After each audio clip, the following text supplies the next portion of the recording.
All the sausages have gone. Sold quite a bit of pastrami. What else? Most of the burgers have gone in actual fact as well. Pate's done.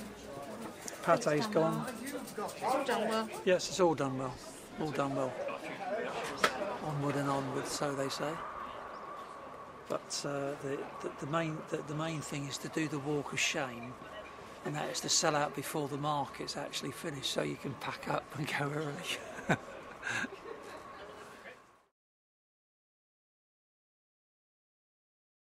Most people thought that we basically left the planet and come back from somewhere else, you know, with a brain transplant. But people have got used to it now.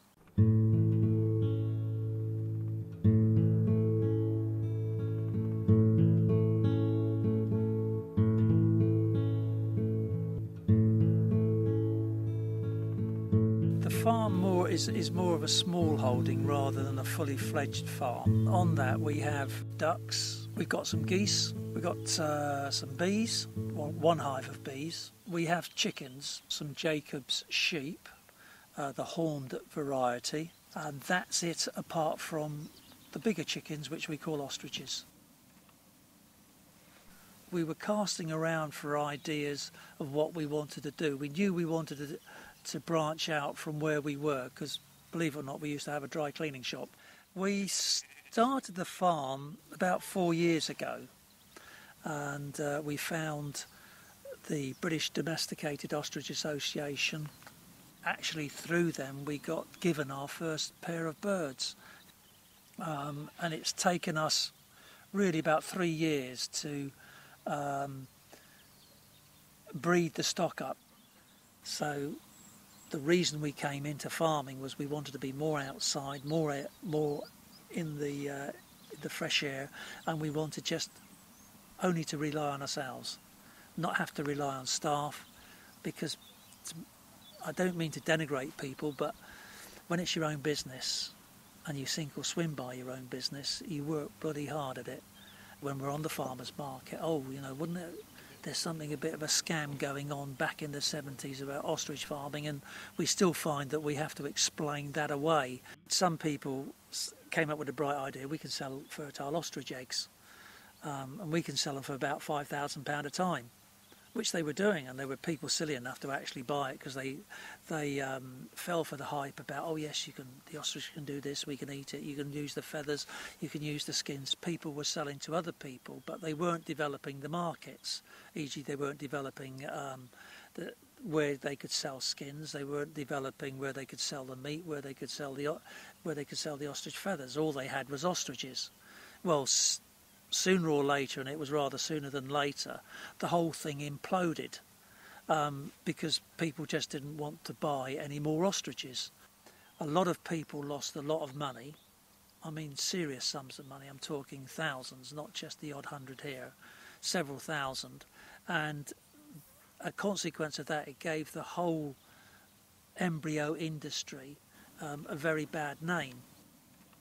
And nobody stocks ostrich meat. We're far happier as an embryonic industry selling through good quality products through farmers markets to a discerning public.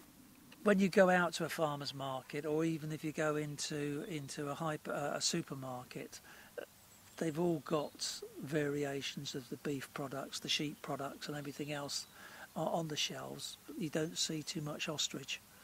In fact, you don't see too much of the of things like water buffalo or anything else like that.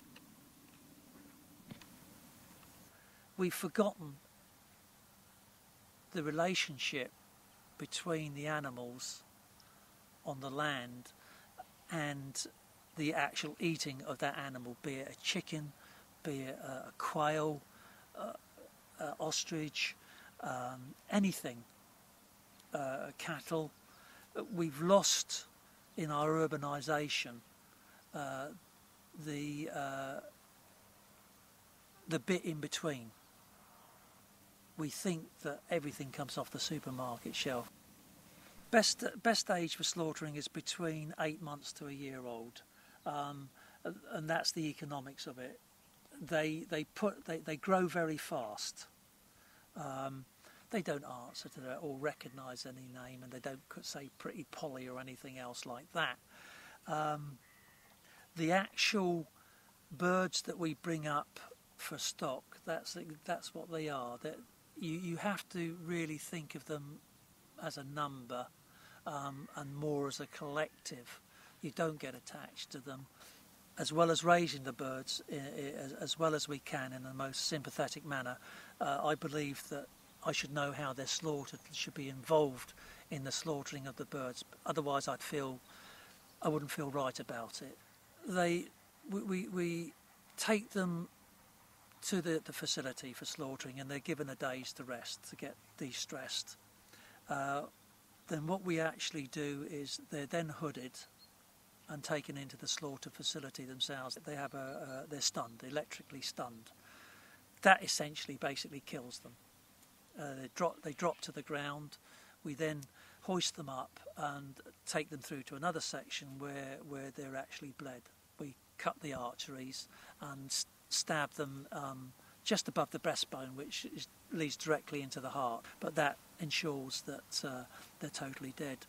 I had one bird which we foolishly named. We called him Captain, mainly because he lost an eye during his growing period. It was aye Captain, so we called him Captain. And I have to admit that when I took him in to assist Stan in the slaughtering, I felt that, right, this is the bird that I will totally deal with. I felt I owed it to the bird for me to actually pluck him and skin him and butcher him. I felt that I needed to do that. And yes, I felt a little bit of an attachment, but funny enough, once you've actually taken the feathers off, then they're just basically a carcass, and what personality they've got, they lose. But yes, it taught me a lesson. You don't name the birds. You don't name anything that you're going to take away for slaughter.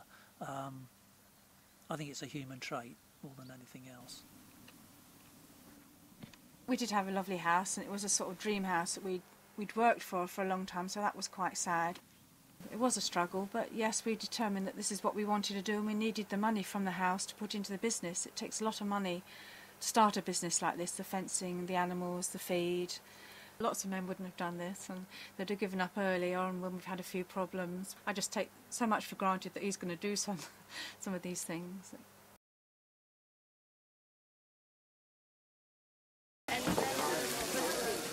Ostrich. Have you tried a piece? So we normally have samplers out there, and so somebody will have a little bit of ostrich burger. And the one thing I will say, thank you very much, McDonald's, you really trained us very well. We all like burgers, so we'll eat a burger. And then the ostrich, oh, that's quite nice. Oh, I'll have a pack of those. Hi there. Sorry, love. Oh, it's all right. Carry on. Fillet, please. That one, 277. One here? Yeah, Yeah. lovely, thank you. Would you like the bag? No, it's all right. Okay. Thank you. I'll take one and try it. Okay. What's that? Smaller pieces. What's that one? Oh, I think I'll have that to start Okay, with. all right I'll then. have a bigger piece. And that's 230 then. Would you like a bag? I'll be all right. Be all right as it is? Fine. Thank you. Thank you. Bye. We've actually made £35 profit pardon me, on the interim accounts, which is very nice, considering that we've only done just under 40 markets. We should have a turnover of about 38,000 by the end of our financial year, which will give us a £12,000 profit. A net profit, that is. Unfortunately, the taxman might want a bit of that, but we don't want an awful lot. We're quite happy being able to pay our way and eventually move out of a mobile home and perhaps have our dream of a log cabin, building a log cabin. My grandson from my stepson, he knows both of us as Nanny and Grandad Ostrich.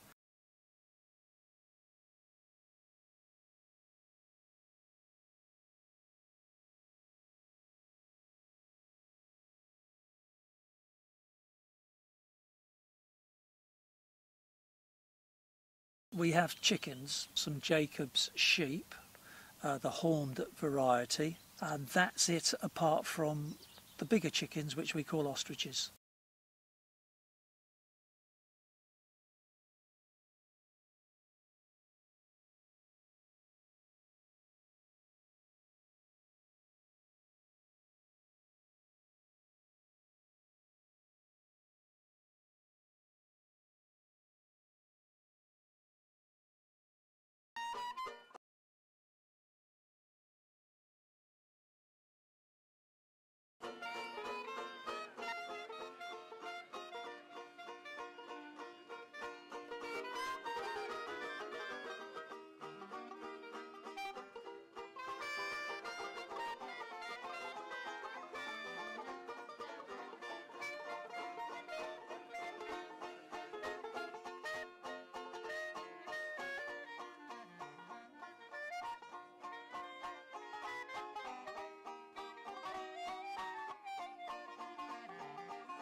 We should not become minions of the supermarket change and the systems. We should drive the supermarkets, not the supermarkets drive us. We're the food producers, not them. All they are is a middleman, making a lot of money out of you and I.